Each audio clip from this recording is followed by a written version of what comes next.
Hello, Receptive Radio community. Welcome, welcome. Today we're with Caroline Millet, a dating burnout coach. And this is going to be a fascinating conversation. And I'm so excited to have her on the show today. So, welcome, welcome, Caroline. Thank you so much, Jennifer. I'm so happy to be here. I've been so excited to talk to you. Good, good. And you know what? We met in a speaking networking group. Did. And she came to one of my networking groups and we click. So, you know what?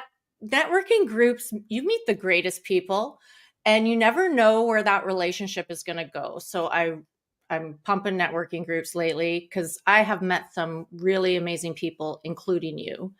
And Thank you. I feel the same. yeah. And for dating even, I mean, like dating even, you can meet some wonderful people there. You And absolutely can. Yes.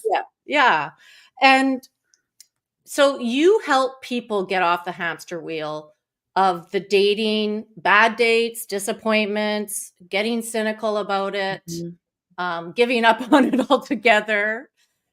And so, how does somebody what's the common thing that you're finding with your clients or people that come to you looking for help? Yeah. I mean, gosh, I feel like, dating apps and overall dating culture, like not to mention the growing cultural divide between men and women that's getting more pronounced with millennials and Gen Z. They've left people feeling really bewildered and burnt out. And I feel like And obviously, I'm part of the advice, but I feel like there's noise from a lot of advice, like across all corners of the internet and your life that tell people to just sort of give up.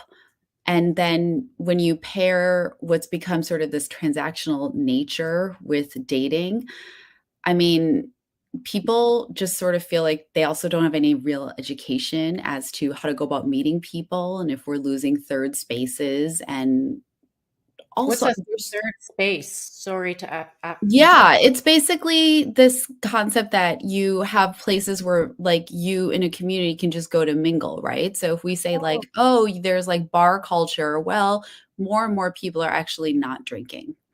right. So and also, it's got such a bad stigma to it. You meet someone at a bar, like, is that your only other option? So, it's sort of a low pressure way to just be in connection with community and make it easier for people to meet each other. And we just have more and more loss of that. Like it's just not an opportunity that people have as much. You can go to a cafe, but everyone's got their face in their laptop, and it's not really a place to talk. So, And I find going to even just going to get a coffee and just like going out somewhere by yourself, we went through that 3-year thing, but mhm. people don't even look at each other anymore. Like we're kind of closed off and we're kind of got these boundaries around us that hide us from somebody meeting us organically, right? Absolutely. And I feel like, and I've always been a city person, and I'm one of those people who would like go on a road trip through a small town and everyone waves at you. And I'm like, I don't know you. Why, why are you? And it feels so weird. But, as I get older, I feel like it's so much easier to just talk to people when you get over this idea that there has to be any goal, Right. right? So when you turn every meeting into a transaction, like for with your example with the networking groups, we're not just showing up and saying like, I'll trade you this client for this. Like we're building relationships, and it's a marathon. It's not a sprint. You're just trying to, and you're doing good in turn. I've probably just connected more people from networking groups than I've ever earned any business in any work I've ever done. It's always just been like, I know the exact right real estate broker for you. Exactly. Yeah. And and it just expands your network, expands your community, Mhm. and expands you knowing people and meeting best friends potentially, like a Yeah. best friend. And maybe you will meet your partner there too. Yeah. Yeah. Yeah.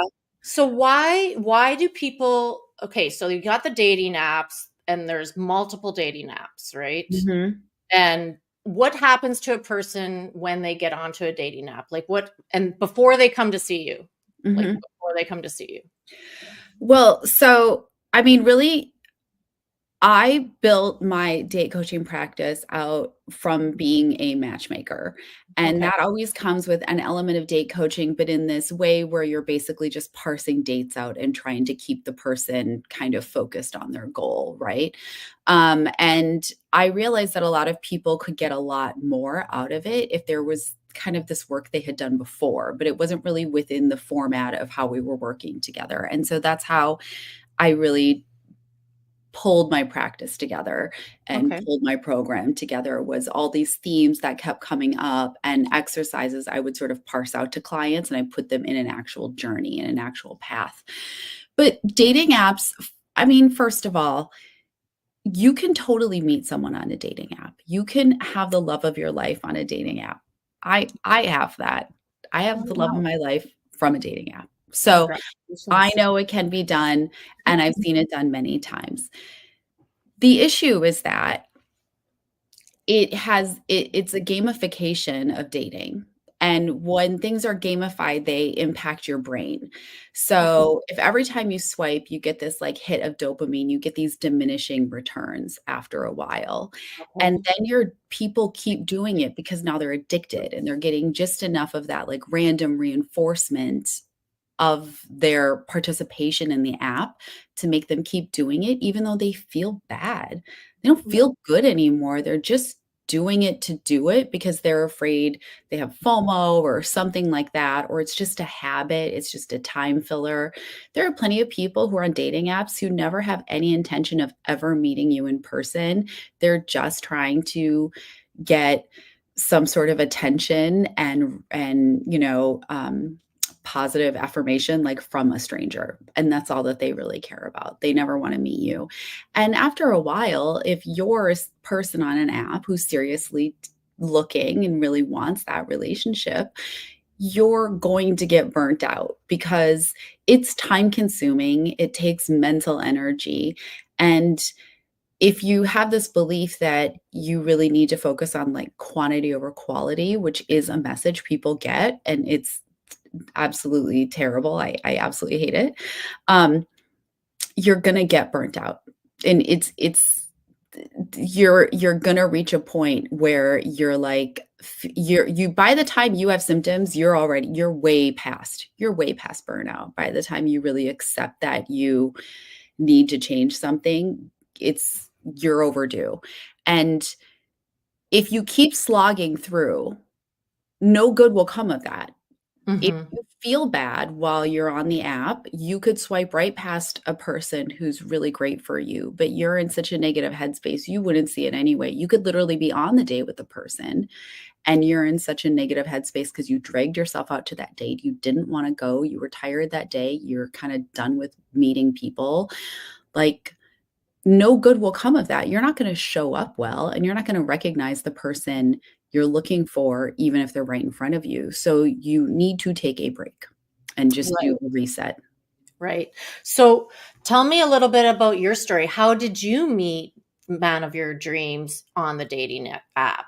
And like, did you go through any of this burnout symptoms stuff as well? Oh my gosh, absolutely. And so when I was matchmaking, I went through a breakup. It wasn't particularly upsetting. I had been with someone for a while, but we both knew like we didn't necessarily want the same things, but neither of us was super interested in looking elsewhere, and we just got along really well. So we just, hung out, and it was like having a boyfriend without really having a boyfriend, right? Like, Yeah. I could go a couple days without us, like, talking, and I didn't need to read anything into it. I didn't really care, but if it was like, "Do you wanna go do this?" Yeah, yeah, absolutely, right? Easy. Or if I needed something, he was there for me, right? That's So good. it was kind of nice because it gave me this mental space that I had always given to a relationship, and I was able to really reclaim it because I didn't need to assign it to him. And so That's I really wanted that space in my brain back. I was like, there's always this something dedicated to a man, and I want it for myself. I need that back. So it gave me actually time to get that back, which was great. So I went through a breakup and I wasn't really looking because I matchmaking is a very exhausting job. It's easily over 60 hours a week. You're constantly giving and giving and giving. Your clients kind of expect you to be on call. Hmm. And one of the things is that you can have clients who want to be on apps. They want to try them. And some people hire you because they absolutely can't be on apps. They're like a VP at a really, like I live in Seattle. We have some very large companies, and you can't be on an app if you're, Right. especially a woman at a certain point, you can't be on an app Right. because you might have a lot of men reporting to you. It's not a good Yes. look, right? But sometimes some of them would want to try an app. And so it was really my job to make sure I understood how, like, the best way to format and present yourself in every app. And Hinge was new then, and one of my clients wanted to use it, so I needed to learn how to use it. And so, I created a profile, and back then, For yourself? yeah, I mean, Okay. that's the only Yeah. way to do it. It's, Yeah. I just don't, like, swipe right on anyone, right? I just, learn for myself, right? Okay.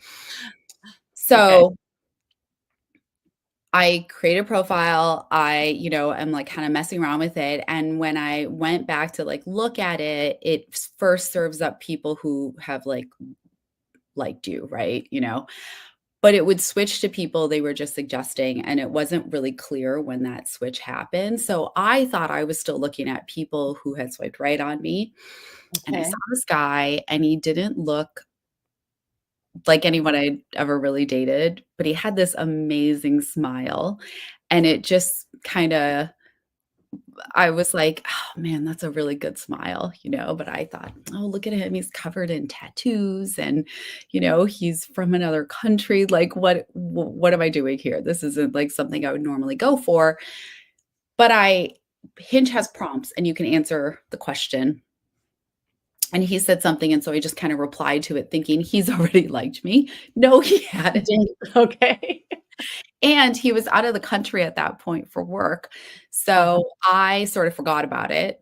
And then a week later, he came back from work and was like, "Oh, let me check my dating app notifications," and messaged me back. And I was like, "Oh, yeah, that guy. Oh, with the cute smile, that guy." Right. And so when I went to meet him, I just met him for coffee really quick after the end of many matchmaking meetings that day. Oh, yeah. And I was all business. And, so at the end, I was just like, "Well, I don't know, what do you think? Do you wanna go on a real date?" Because it was coffee, right? And that's just and I'm all about just meeting for coffee. People say no, I let go of that. These rules are silly. Why would Uh-huh. you wanna waste a full night on someone you haven't met before?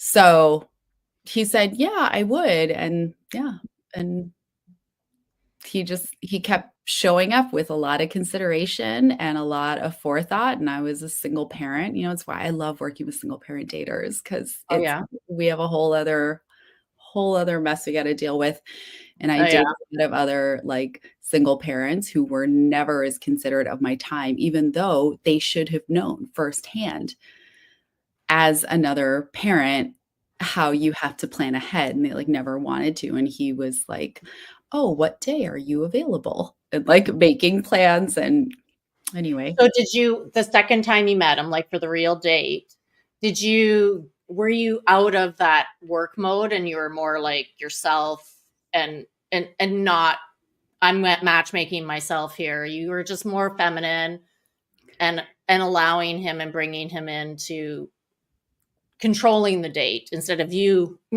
organizing it? Absolutely, because Yeah. I am so used to taking the lead on things, and I had really decided that I would not do that anymore. Mhm. And I needed to take some of, my own advice and really let someone else show me who they are Yeah. and what they wanna bring, because I felt very confident in the kind of partnership I can provide someone and what I add to somebody's life. And so I said to him, "Okay, well, let me know where. Nice to meet you. See you later."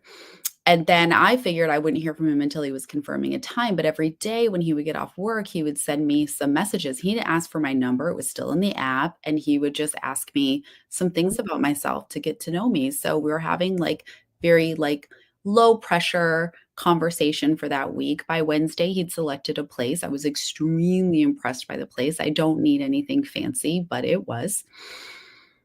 And that told me he was serious. Mhm. And then, so by the time I met him, I felt like we'd been having a discussion, but he'd also really intrigued me because he did something I didn't expect. He'd done several things I didn't expect, and I love surprises. I love a good, pleasant surprise and a person who has many facets that I did not expect to find. And we had a really really good date. I By the time we went out, I was very looking forward to it. I remember that week so distinctly because Mm. I started to go, "Oh, this one's different." Nice. Yeah. Oh my god, that's such a good story because isn't that what women crave for? Isn't Yeah, that and like, I mean, even when you're in a relationship, it's like, "Oh, you brought me flowers, I wasn't expecting that." Or you vacuumed the house, who knows, right? Like, just these unexpected things where they're thinking about you mhm.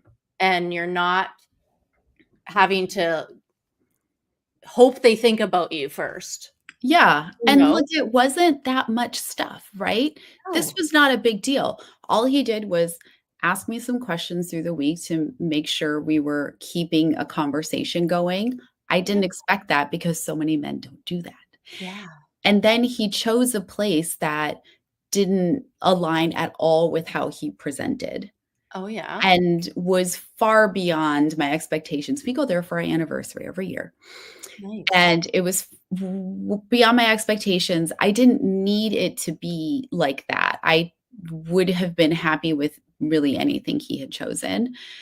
But the fact that that was his first suggestion showed me that to him, it wasn't a throwaway date. That in the time, the 30 minutes or whatever that we had spent chatting about, of all things, immigration policy, he would decide that I was someone he wanted to make sure we had a good date and that he cared about it. Yeah. During the date, he shared some things that were, like, very universal, kind of embarrassing things, and I said, "Oh, like, that's totally happened to me," and told him that story and everything, and he said something else kind of, self-deprecating. He said, "Well, I'm transparent," and he smiled in this way, and I was just like, "Oh, that's what I want. That's what I want. I want transparency." And then he walked me to my car, and I had decided I would absolutely kiss him if he wanted to kiss. Yeah. Sorry. And he didn't. He did not try, and that made me more interested.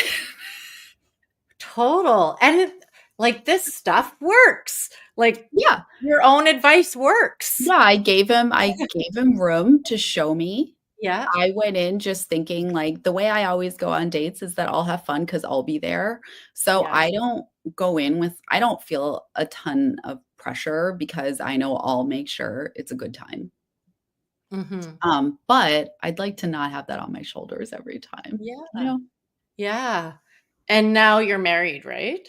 We are not. We were No. both married for 10 years, Mhm. and, now we both are not super interested in being remarried, but he's an awesome stepdad and an awesome partner, and he really makes me feel like this is like a family, like we have a family, Yeah. and so I feel super lucky every day, just Yeah, and I just wanna emphasize, like,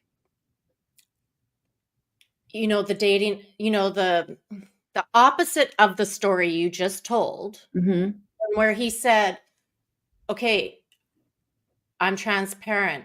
So now in the relationship, he's the same guy you went on the date with, 100%, you know? 100%. So it's not like this, wishy-washy or putting on a facade to get you down the road further, right? Which I think sometimes, I mean, I've experienced it, is like you get reeled in, especially if you're in a space where you're, um, maybe you get into toxic relationships or something like that. where Mhm. there's something where you're attaching or you just want to be in a relationship and you'll take whatever's there. I don't know. But you sometimes there's this facade that you're like, "Oh, is it them?" And you're seeing red flags already, but you ignore them. Mhm. And you get down the line in the relationship and then you're like beating yourself up about like, "Why did I do this to myself again?" Right? Mhm. And then that's when you get cynical and you want to give up because you did it again. You got into the same bad relationship. But the way, and I'm sure that you're going to tell us about your method, your methodology. You take somebody like who's gone through what I just explained and give them the opportunity to learn how to get what you just experienced with yourself, like where you're in a relate you are so comfortable with yourself and you have this knowing about yourself that of what you want and you're clear about it, that the element of surprise and the element of that person showing up is a surprise. Like, like it's like, oh my God, I can get what I want.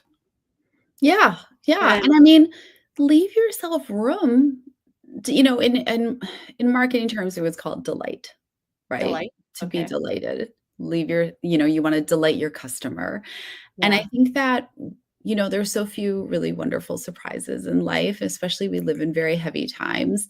You need to leave yourself room to be delighted, to Yeah. have a pleasant surprise. I could have looked at him and been like, "I think he's too cool for me." Like, he just looks so, you know, edgy and cool, like, he's too cool for me, and he probably wouldn't be into me, and I could have just self-rejected. Hmm. So But you really help people with all these things before they even get to the date. absolutely, most people Yeah. when they're working with me, you're not dating. You're right. You need to stop dating, and a lot of people, because they're dealing with dating app addiction, Hmm. which is a super common thing because it's built to be addictive with diminishing returns, just like a drug. Just it's Well, the just like same thing. social media too. It's an offshoot of social media. Yeah, and it's, if you have diminishing returns, then you're starting to think, "Oh, if I just invest more, I will get more." And so they want you to pay more. Right. But they have it designed. So people always say, like, "What's the best app to use?" And I'm like, "Just try them." But the worst app to use is the one you've been using a long time Right. It's because it's they kind of like want you to gambling. invest more. It's kind of like the gambling machines, the Mhm. VLTs, video gambling machines. Is like the more money you put in, the less you actually win. Yeah, yeah, And they're exactly. tracking it, and they're tracking it too. Yeah, and if you get, Yeah. your 10 bucks and nickels or whatever, it, like, hits the dopamine, and then you're like, "That's enough reinforcement for me to do this again," and you just do it Yeah. again. So, the worst app to be on is any app you've been using for a long time because Right. it has started to serve you diminishing returns, and you remember the first time you downloaded it, you were like, "Wow, look at all these great, attractive people who'd be great for me." Right up front, but then every time you look, they're somehow gone and they never show up again, and it's because they gate them. They take more attractive people and they gate them behind a What paywall. does that mean?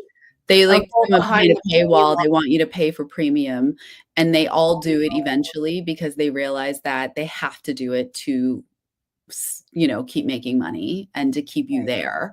So that's how it works. So usually when people are working with me, they are not dating and they are trying to detox off their dating apps.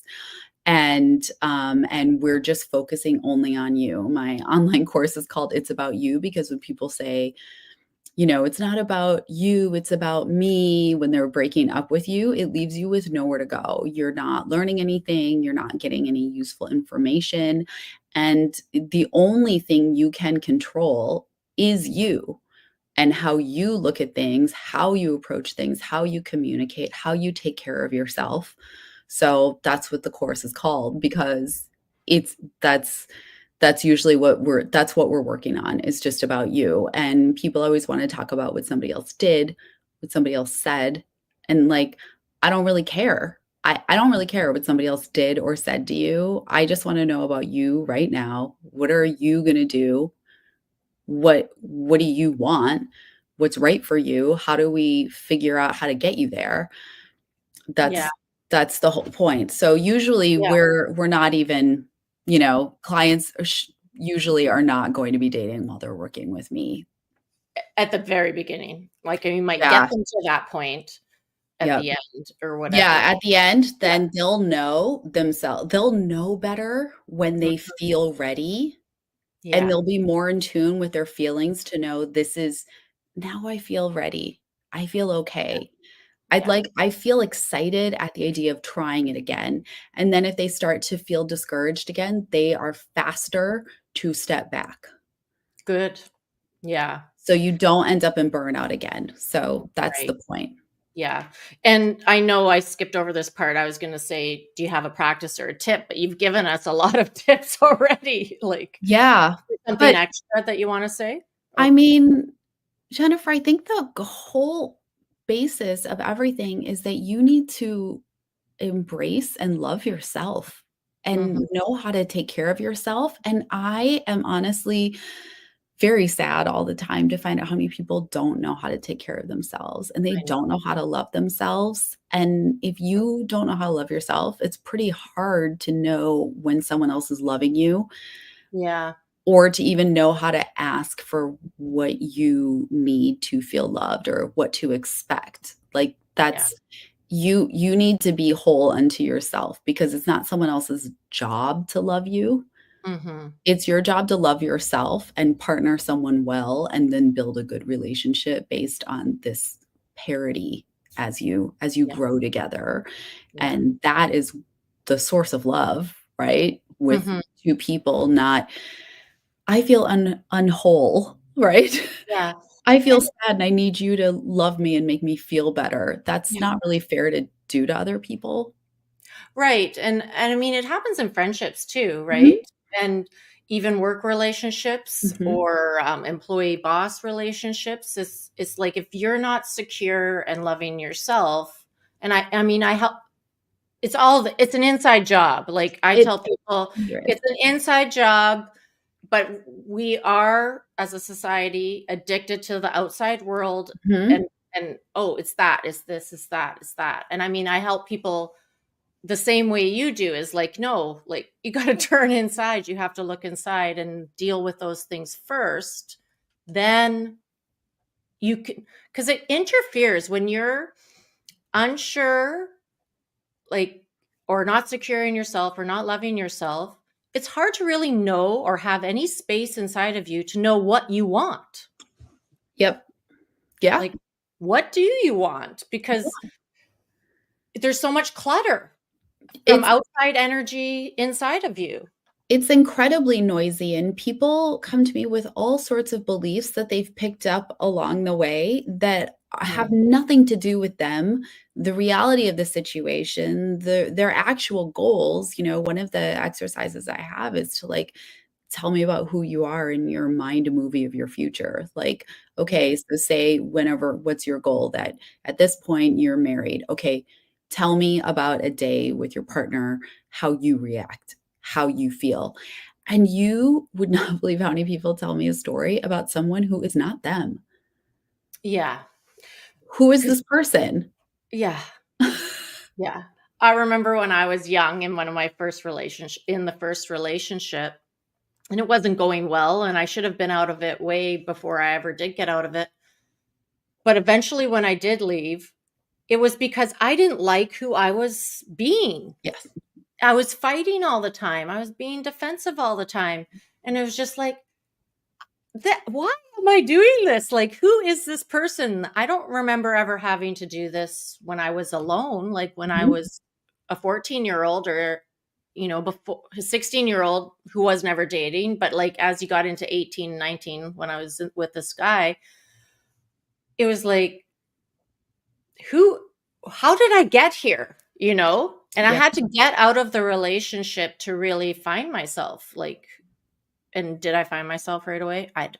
No, but, It's a journey it though, took time. you're It was a never part of the really journey. done. No, it I was should part hope of the not. journey. It was part of the journey. Yeah. And, there's so much outside noise, society, family, old traumas, all kinds of confusing junk in shamanic world. We call it hucha. It's dense energy, right? Yeah. And Oh, I and love that. it's not negative. It's just heavy energy that takes up room inside of Mhm. you and in your energy field. But when you can clear that, it's so much easier to be in your own life force and also like feel Mhm. your own love, the love for yourself to say, "No, I'm good. I'm happy. I want to work through this stuff and really know what type of man I do want in my life or woman, whatever it Mhm. is." And then, oh, delight, surprise. Wow, it's better than I can imagine in all facets of life, Yeah. relationship, work, and love and life. And I'm so happy you came on, and I'm so happy to meet you because so many people need you. I mean, I really feel like one of the hard bummers is, sometimes I'll like go on Reddit and just answer questions for Mhm. people because the questions are usually almost always things that could really be solved by loving yourself enough to have boundaries and hold them. Mhm. Mhm. And it's always like this person did this, is this normal? Is this okay? And I'm like, it doesn't is it okay for you? Like, this clearly feels crappy to you. You don't need to come on Reddit and ask if it's normal. I don't care what that person did. They're not asking the question. If they come to me and say, I did this, is this normal? I'll answer it. Yeah. Right. But like you're asking, is it okay? Well, is it okay for you? Is that fine? It's not, it's it feels like this problem that when you go and ask for help and you say like you go on an online group or you go to your friends who are in the same position who Yeah. don't have better advice and they say give up, dump them, just give up and get cats or whatever, be single or just go travel, whatever. You're allowed to want what you want. You're allowed to say, I have this vision for my future. This is Mhm. what it includes. And like all other goals, I would like to put in the work to reach it. And it's not going to help to have people around you who did not put in that work tell you you can't have your dream. Exactly. Like, Ex that's not really helpful. No. So, like, the same way you wanna get promoted at work, you wanna become a director, you go to the director at your work and you ask them how they got there and you ask them for help and advice. Do you didn't think that you would intrinsically know how to do it, No. and the fact that people are just sent out to make this huge decision, right? This part of your life that can really make or break your life if you wanna be in a relationship. I love a single person who is happy and fulfilled. That is amazing to me, and I've been there, Mhm. like, I it's a great feeling. I know, it's great. I love it too. It's a Yeah, great feeling. but if you want to be in a partnership, that decision can make or break your life Yeah. in all aspects. It can either help or harm you immensely in every facet of your life, but yet people are just sent out into the world assuming they should instinctively know how to do it. And people go on dates and, I'll have clients, I'll say, "Okay, what do you normally talk about on a date?" And they'll say, "Well, I wanna know how they handle conflict, so I bring up something controversial." No! Why why would you do why would you do that? Yeah. That's I wanna leave you room to be authentic, but there's other ways to learn how someone handles conflict, and you're not really coming off well, and I'm like, there you want to know something, but there are other ways to approach it that leave people feeling better about their interaction with you, I mean, you Yeah. don't wanna walk around just leaving the world worse. No. For having met you, "Oh, this person's worse off because they spent 90 minutes with me." That's Right. not really a great vibe for life. In No. In anything, let al anything. like going to a job interview and even getting asked that question. Mhm. How do you Yeah, deal with conflict? Like, yeah. You're I like, don't like "Poorly? I don't understand what you want me to say here." And, yeah, I mean, the other thing is, like, you can you can be authentic and be kind, right? yes, You can be true to yourself and have consideration and compassion for others. These are not separate things. You can do all of those things. You can decide, this person isn't really my cup of tea, but I don't have any reason to make them feel worse. exactly. So just respect your own time. If you respect your own time, you're going to be more respectful of other people's Yeah, time. yeah. And I find like I'm always saying this too is like your family, your friends, and acquaintances or Reddit aren't they don't have the answer for you. Like the answer is inside of you, but you need an experienced guide like yourself, or for my business, for myself, Mhm. that is like we're not sitting there judging you. We're holding space for you to go into the answer and to get space into it. Like Mhm. clean out the clutter that's been in the way of it, like it blaming the other person all the time, or it's what is it about me? Why does no one love me? That kind of thing. But going to friends and family for support, I find just gets you into a worse situation. Mhm. It's they don't know. They don't know. They need guides too. And there's so much non-support out there Mhm. for free. Like, you know, if you want free support, you're not going to get it the healthy good kind. And it will take you years to move through things, or you might never move through things. But if you find a guide and like you who can actually hold space for that person to transform those patterns or those fears, whatever it is that has been holding them back from the dream Mhm. life, the dream relationship that they want, Mhm. and you have a program. Like, tell us more about how you do that for them. Yeah, so I do one-on-one coaching. I also have a Facebook group where I go live and do AMAs and, What's an address AMA? certain topics. Ask me anything. Okay, good. Thank you. Mhm, and then, but I have an e-course that's just super accessible, and then people can sort of self-guide, and obviously it's not as, customized as one-on-one support, which really is just, I'm really just locked into you. What do you need right now? And maybe you need this, maybe you don't, right? Mhm. Um, but the course, it's 6 steps. There's exercises, you go through them. You can do about a step a week if you stay focused on it, because some of them take a little bit more time than others to kind of go through.